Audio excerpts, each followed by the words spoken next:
Olá, meus amigos, olá, minhas amigas, o Legislação Integrada. Aqui quem fala é o professor Bruno Valente. Nossa conversa de hoje é sobre o informativo de número 1148 do STF. E antes de começar aquele convite, se inscreve no nosso canal, seja no Spotify, Deezer, Apple Podcasts, Google Podcasts ou no YouTube e ativa o sininho para ficar sabendo sempre que tiver conteúdo novo. Nos ajuda também no projeto de nos manter nas paradas do Spotify de podcasts educacionais mais relevantes. Para isso, não deixa de curtir, compartilhar com aquele amigo, avaliar o podcast com 5 estrelas, publicar na sua rede social que está nos ouvindo, comentar o que você fizer, que nos dá engajamento, ajuda demais nesse projeto.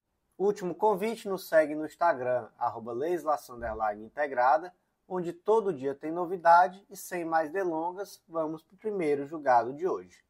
O informativo de hoje, gente, é muito curtinho, 3 julgados só. Então vamos lá. Primeiro julgado, inserido na Constituição Federal, destaque da seguinte forma. É constitucional na medida em que configura descrime razoável lei distrital que estabelece a obrigação de serem mantidas no mínimo 5% de pessoas com idade acima de 40 anos, obedecido o princípio do concurso público, nos quadros da administração pública direta e indireta, e 2. Ser firmada cláusula nas licitações para contratação de serviços de fornecimento de mão de obra que assegure um mínimo de 10% das vagas a pessoas com mais de 40 anos. Então, gente, o que temos aqui? Temos uma ação afirmativa que tem por objetivo incluir pessoas com mais de 40 anos no mercado de trabalho. O que é uma ação afirmativa? Uma ação afirmativa cria uma situação de desigualdade temporária com o objetivo de fortalecer a igualdade sob um viés material, ou seja, se afasta daquela igualdade meramente formal, onde se diz todo mundo é igual, e se traz aí uma discriminação razoável com o objetivo de fortalecer uma igualdade sobre o critério material, então uma igualdade muito mais substancial. No caso concreto, qual é o grupo aqui que está sendo protegido por essa ação afirmativa? São as pessoas maiores de 40 anos naquilo que diz respeito ao acesso ao trabalho. Então se cria uma ação afirmativa em prol dessas pessoas. O que o STF disse? Essa ação afirmativa é razoável? Gente, o STF entendeu que sim, é razoável. Então, tanto é constitucional essa previsão de no mínimo 5% de pessoas com mais de 40 anos nos quadros da administração pública direta e indireta, e aqui não é, obviamente, respeitado o princípio do concurso público, quanto à cláusula na licitação que permita, aí, no mínimo, 10% de pessoas com mais de 40 anos nas contratações de fornecimento de mão de obra. Qual foi o único detalhe aqui dessa lei que recebeu uma interpretação conforme a Constituição? Foi que ela também prevê que nessas contratações terão prioridade os chefes de família com filhos menores de idade. Então, dentro desse grupo de pessoas com mais de 40 anos, nessas contratações de fornecimento de mão de obra, se traz uma proteção especial para chefes de família com filhos menores de 40 anos. Qual foi a interpretação conforme a Constituição? Que, na verdade, não seria o chefe de família, seria a pessoa que exerce a chefia da família, seja ela individual ou conjunta, masculina ou feminina. Então, somente esse detalhe, para deixar claro que, de fato, há uma proteção tanto ao homem quanto à mulher, e que essa chefia de família pode ser individual ou coletiva. Então, gente, como é que ficou o destaque? É constitucional, na medida que configura descrime razoável, lei distrital que estabelece a obrigatoriedade de 1. Serem mantidas no mínimo 5% de pessoas com idade acima de 40 anos, obedecido o princípio do concurso público nos quadros da administração pública direta e indireta. 2. Ser firmada cláusula nas licitações para contratação de serviço com fornecimento de mão de obra que assegure o mínimo de 10% das vagas às pessoas com mais de 40 anos. Próximo julgado de hoje também foi inserido na Constituição Federal. Destaque da seguinte forma: é formalmente inconstitucional norma decorrente de emenda parlamentar que não guarda estrita pertinência temática com a matéria tratada em projeto de lei de iniciativa reservada originalmente encaminhado à Casa Legislativa. Como é o nome desse fenômeno tratado nesse julgado, gente? O nome disso é contrabando legislativo. O que é o contrabando legislativo? É aquela situação em que se aproveita de um projeto de lei que já está em andamento, muitas vezes também de uma medida provisória, para inserir ali alguma emenda a esse projeto de lei que não teria muita pertinência temática. Mas para que se faz isso? Se faz meio que para pegar carona. Poderia ser também a carona legislativa, né? Eu acho que eu vou tentar emplacar essa nomenclatura. Eu acho que faz mais sentido do que a que existe hoje, que é o contrabando legislativo. Eu acho que carona legislativa ficaria muito bom. Me diz o que você acha sobre isso. E, gente, dessa forma, muitas vezes esse contrabando legislativo ela acaba desvirtuando o próprio projeto inicial. E aí, gente, isso acaba comprometendo também a transparência e a integridade do processo democrático. Existe até um termo informal, não é, mas que é muito comum e que a mídia gosta muito de utilizar. É o termo jabuti. Mas jabuti é jabuti. Por quê? Porque tem uma expressão que diz assim, ó, se o jabuti está em cima da árvore, tem algo errado, porque o jabuti não era para estar ali. Se está ali é porque foi colocado de propósito. Da mesma forma, se encontra às vezes na lei um ou outro jabuti. Então, se está discutindo ali um determinado assunto e de repente aparece uma emenda ou outra que tratam de situações que não tem muito a ver, né? Então, a reforma tributária, por exemplo, a mídia toda hora fica falando, estão colocando um jabuti aqui, estão colocando um jabuti ali. Querem um exemplo, gente, de um jabuti que foi colocado em uma lei muito recente e que isso aqui não foi julgado inconstitucional não e nem vai, tá? Mas foi um jabuti enorme, não tem como negar. Lei 14.902 de 2024 instituiu o programa MOVER, que é um programa de descarbonização de veículos. E aí, como que de repente foi realizada uma emenda parlamentar e inseriu lá a taxação das compras internacionais de até $50. Então, a tal da taxa da blusinha. Isso daí, gente, se você não sabe, foi um jabuti que foi enfiado em uma lei que trata sobre descarbonização de veículos. Quer jabuti maior que esse? É um excelente exemplo para você fixar, mas fique atento, tá? O STF não vai julgar isso daí inconstitucional, mas nem a pau, eu duvido muito, pelo menos. Mas, nesse caso concreto específico, o STF entendeu que houve sim um contrabando legislativo, então foi colocado ali um tal de um jabuti. E nesse caso, traziam a inconstitucionalidade especialmente por uma peculiaridade que eu vou destacar, tá? Como é que foi aqui? Lei Complementar Estadual 167 de 2022 do Estado de Minas Gerais foi proposta pelo Tribunal de Contas do Estado e o objetivo era regulamentar a criação, organização e funcionamento de uma procuradoria jurídica junto a esse Tribunal de Contas. Então, de fato, foi correto, né, a iniciativa do Tribunal de Contas. Mas aí, durante o processo legislativo, foi inserido um jabuti. Que jabuti foi esse? Foi inserido uma emenda parlamentar que adicionou um determinado parágrafo que proibia qualquer órgão do Tribunal de Contas de estabelecer condições e procedimentos para a escolha, nomeação e posse de conselheiros, exigindo, então, que fosse seguida apenas os requisitos das Constituições estadual e federal.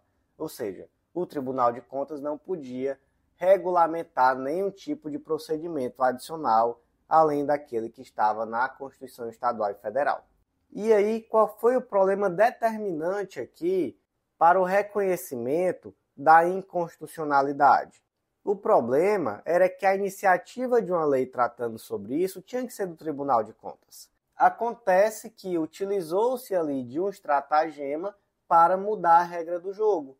Então, basicamente, burlou-se essa iniciativa ao inserir em uma lei um jabuti que não tinha nada a ver com o projeto de lei, que esse sim era de iniciativa do Tribunal de Contas, percebe?